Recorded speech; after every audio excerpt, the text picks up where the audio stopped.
Harald Hardrada, the last Viking king. To speak of Harald Hardrada is to speak in legends and in the tongues of poets. Precious few records of the man exist that don't exaggerate details or outright lambast him. Even the name Hardrada is not a surname, but an epithet given to him well after his time as King of Norway.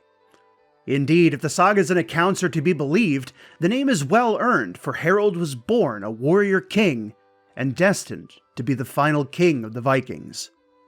Born to Astra Gunbradsdottir and Sigurd Syr in Ringerike, Norway in 1015, Harald was the youngest of three brothers. His half-brother, Astra's son, King OLAF Haraldsson, was already well accomplished in unifying much of Norway at the time. Sigurd himself was also a petty king of Ringerike and among the wealthiest chieftains of the uplands. According to Olaf's saga, after Sigurd had passed sometime early in Harald's life, Olaf visited the family and tested the boys' bravery by shouting angrily at them. While the other two recoiled in fear, Harald stood his ground. Later, when the other two boys were playing, Harald was floating wood out onto a nearby pond. When asked what he was doing by Olaf, he said he was witnessing longships sailing out to battle. Much later in Olaf's visit, when he asked the boys what they wanted most in life, the eldest boy said a cornfield. The middle child, in the meanwhile, claimed cattle. Harald, however, wanted vassals. When questioned how many, he claimed to want enough to eat all of his brother's cattle. This is the only glimpse we get into the younger years of Harald, though if it is true, it's incredibly telling for what is to follow. In 1028, Olaf would be deposed and exiled into the east. 2 years later, in 1030, he would march through Sweden to take the crown back as King of Norway. Upon hearing of his half-brother's return, Harald at the age of 15 rallied an army of 600 men from the uplands to meet Olaf and to fight alongside him and his army.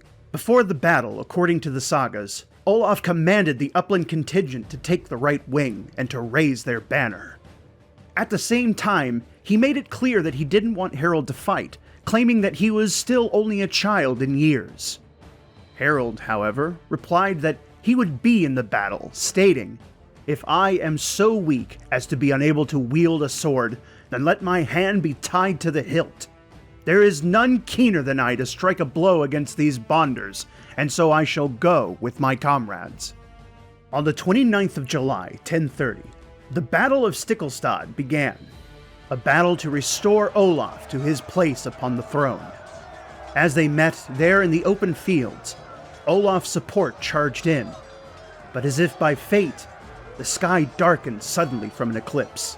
The battle turned to chaos as friend and foe became indistinguishable. It was there in the gloom that Olaf was struck down by 3 of his enemies.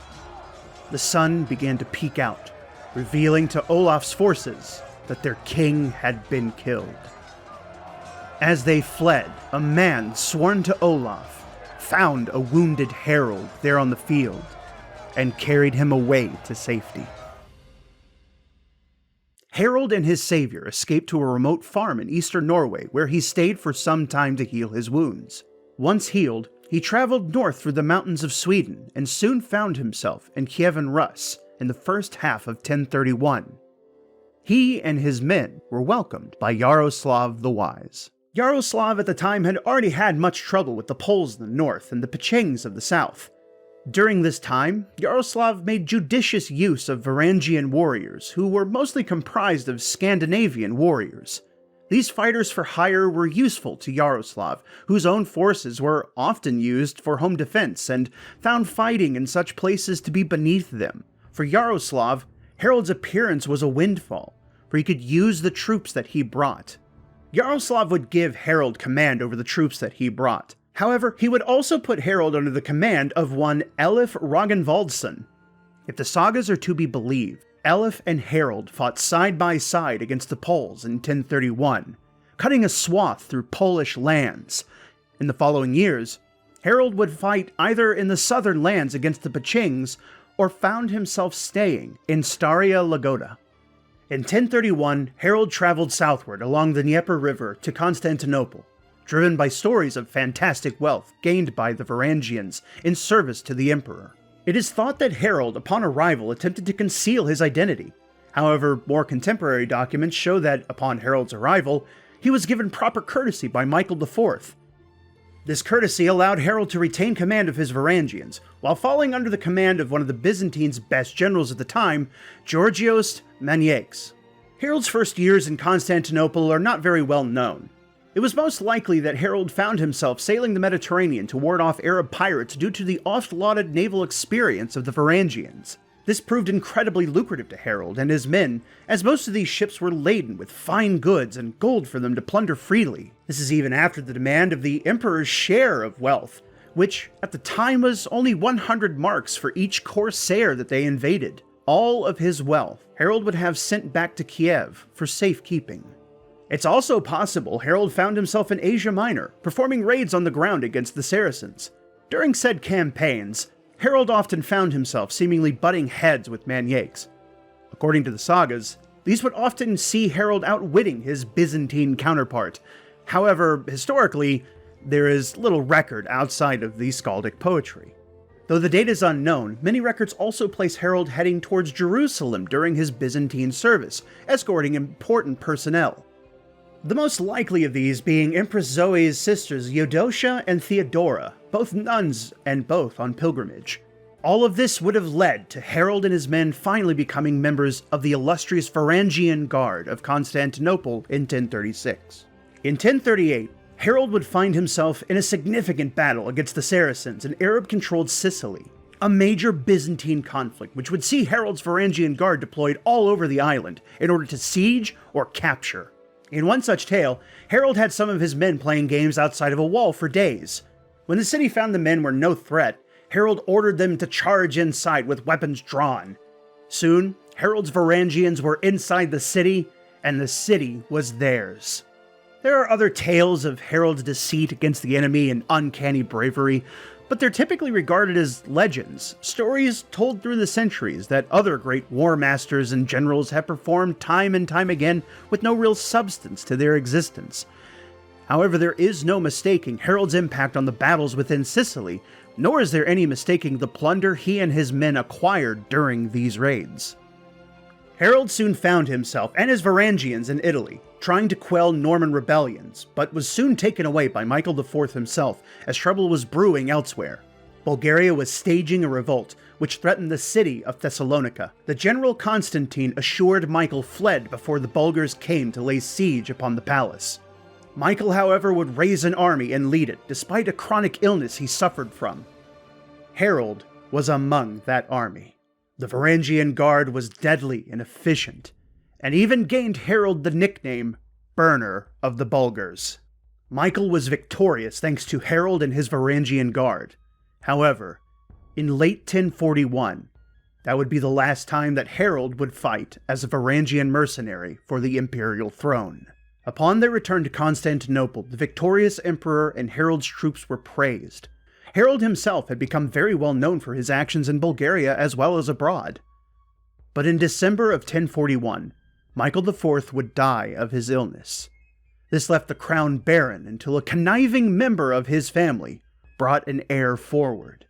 Michael V was brought in to rule alongside Empress Zoe, now in her 60s, and set about making drastic changes.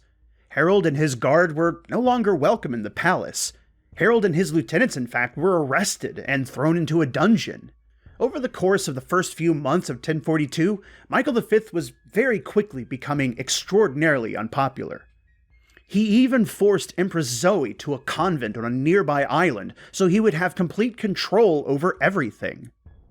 In April, however, the citizens of Constantinople would have had enough. They began to revolt against the emperor.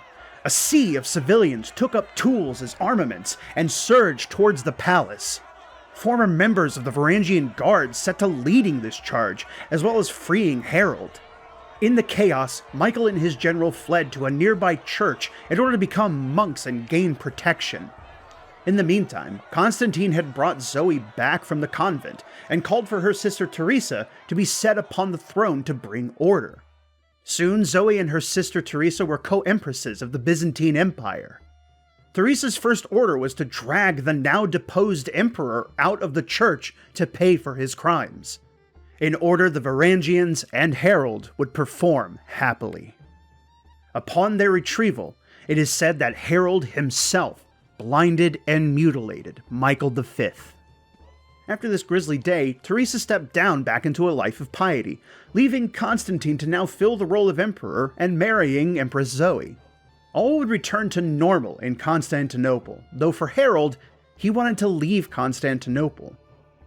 During that autumn in 1042, Harald most likely heard Yaroslav's plan to siege Constantinople, as well as being offered the hand of Yaroslav's daughter for any intelligence Harald had. Wasting no time, Harald approached the new emperor and the empress to sail immediately out of Constantinople and to be released from service. Upon request to leave, however, Zoe and Constantine IX both denied his request. Not one to be held back, Harald devised a plan with the help of his men, and in the dead of night, he sailed 2 ships out onto the Black Sea. While on the waters, it's said that when they made for the Bosporus, now known as the Strait of Istanbul, they rocked their boats in order to make it beneath the great iron chain that stretched out over the strait to keep the harbor safe. Harald's ship managed to perform this maneuver without incident. The other ship, however, was torn asunder by the chain, stranding his men there in the sea. From here, Harald sailed back up the Dnieper and into Kiev once again. It was there that he was reunited with his vast riches that he had amassed. It was also here in 1042 Harald would be wed to Yaroslav's daughter Elsiv. Not much else is known of Harald's time in Kiev, but what is known is that in 1045, Magnus the Good, Harald's nephew, deposed the Danish king and took control of both Norway and Denmark. Hearing this news, Harald gathered an army as well as an ally in Sven Estridsson, the former king of Denmark. Together, they launched a fear campaign all across Denmark, attempting to show the Danes that Magnus could not save them from men such as Harald, and was therefore unfit to rule. Harald, however, would not expect the answer from his nephew, for after a few months of raiding in 1046, under the suggestion of his advisors, Magnus offered Harald a co-kingship of Norway. Potentially much to the surprise of Magnus, Harald would take the offer, seeing it as an opportunity to get one step closer to kingship. They ruled separately, with Harald ruling jointly over Norway. They kept separate courts, and when they did attempt to meet, the affairs would reportedly end in physical confrontation. Less than a year later, Harald would find himself ruling alone, as Magnus passed in 1047 of illness. In his final will, Magnus bequeathed Norway to Harald, and Denmark to be returned to Sven. Harald was not satisfied, and in 1048 began the same terror campaigns that he'd led in Denmark just years prior. But only twice was Denmark ever seen fighting against the Norwegian forces that Harald led, and both times, the Danes were defeated by Harald's armies and navies. It was around this time that the name Hardrada began to attach itself to Harald. In the 18 years Harald would rule, the judgments would often be swift and terrible. He would rule by fear, often levying the surrounding areas for money. An uprising led by a once ally to Harald was quickly quashed in the uplands. Meanwhile, Harald saw to getting his revenge against those that killed his half-brother Olaf all those years ago. He was a violent ruler, but this would be where his time in Kiev and Constantinople would begin to shine through. Under Harald, Norway would see the minting of its first official coin. Harald would also found the city of Oslo, which would then go on to become a major trading hub for Norway in those days. His trade opened up to Kiev as well as the Byzantine Empire, and even extended down into Scotland and Ireland. Despite the raids, Harald's rule was overall peaceful and allowed for Norway to become economically stable. During this time, Harald also sired several children, but not just with his wife, but another woman as well. With Elsif, he had Ingrid and Maria. With Tora Bergsdatter, he had Magnus II and Olaf III, both of whom would reign over Norway after Harald's death. It should be noted that Tora and Harald being wed is a point of contention amidst historians. However, only Elsif was queen during this time. Harald also advanced Christianity among his fellows, reportedly throwing Catholics out of his court. He even set his sights further northward, looking outside of his kingdom to explore. Though there's not much of Harald recorded for the 18 years he was in power, it can be said that he didn't simply sit idly by. From 1047 to 1066, Harald was a fearsome and mighty ruler. But it would be 1066 when Harald would meet his tragic fate. In early 1066, Harald was allegedly visited by one TOSTIG Godwinson, the former Earl of Northumbria. He wished to regain his land and titles after being ousted by his brother Harald Godwinson, the then Anglo-Saxon King of England. Harald was asked why he didn't try for England, which was a far more worthy prize than Denmark. Harald assembled his forces as Tostig headed back and began his own preparations. He sailed southward and began raiding the English coast. Moving further inland, he would soon arrive at the south of York and win a decisive battle on the 20th of September at the Battle of Fulford. The battle was such a success, it led to the surrender of York. Early on the 25th of September, unaware that Harald Godwinson had marched his forces through York, Harald and a small band of troops marched to Stamford Bridge, expecting to meet prisoners from York to be taken. Instead, they were met by Godwinson's troops approaching heavily armed and armored, whereas Harald's troops were very sparsely armored, having believed they were simply there to meet helpless prisoners. Before the battle, translators were sent out to offer amnesty and restoration to Tostig. When asked what would be offered to Harald, it was stated 7 feet of earth, or as much more as he is taller than other men. Tostig declined the offer. Harald sent his fastest horses back to his longships as Godwinson's forces charged. It is said by the saga makers that as Harald and Tostig rallied and prepared a shield wall to withstand the approaching English, a lone Norwegian held the bridge for his king. When he finally fell, the English flooded across the bridge to take on Harald's meager forces. The battle raged for hours as men and horses were cut down. Eventually, though, the shield wall broke and the two armies clashed. It's said at this point that Harald fought with the Berserkers' fury, a terrifying whirlwind of death that carved into the English forces with unnatural ferocity. But it was not to last, as an arrow soon found Harald's throat, and fell the warrior king. And a death song composed by Arnar Jarlskald, who had promised to create a song to Harald 20 years prior, claimed that Norway's king had nothing to shield his breast in the battling, and yet his war-hardened heart never wavered, while Norway's warriors were watching the bloodied swords of their bravest leader slicing down their foemen. Even with Harald's death, the battle continued as reinforcements took to the field. Holding up Harald's battle standard high, the Northmen continued fighting fiercely, but were ultimately defeated. Fleeing back to the north, it would be the last time a Norwegian king would see battle on English soil. It would be a year later, in 1067, that Harald's remains would finally be brought back to Norway, where he was buried at Nidaros in St. Mary's Church, which he himself had founded. Harald's life was one of unrelenting bloodshed and war, but it is undeniably an incredible one. Today, Oslo City Hall has a relief depicting Harald on their western facade, and a monument can also be found in Gamleben. In Shetland, there's also a window portrait of Harald in the Lerwick Town Hall. Though much of his history lives on in sagas written hundreds of years after his death, Harald's place in history is certainly felt. Even Sven Estridsson, recalling Harald when confiding in a German chronicler named Adam of Bremen, he could not deny Harald's might. Adam even offers his own acknowledgement, and refers to him as the Thunderbolt of the North.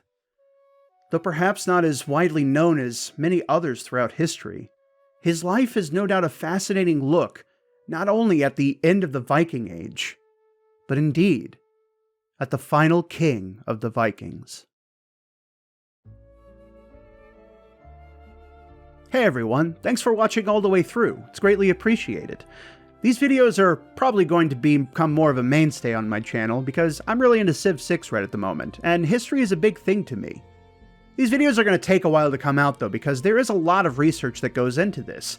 I do read from various sources and attempt to get the history as right as possible, while also truncating things that maybe don't need to be talked about. If you're interested in these topics, I encourage you to go out and research for yourself, find stuff at your local library, or even online. Until next time though, thank you all for watching, and I'll see you next time.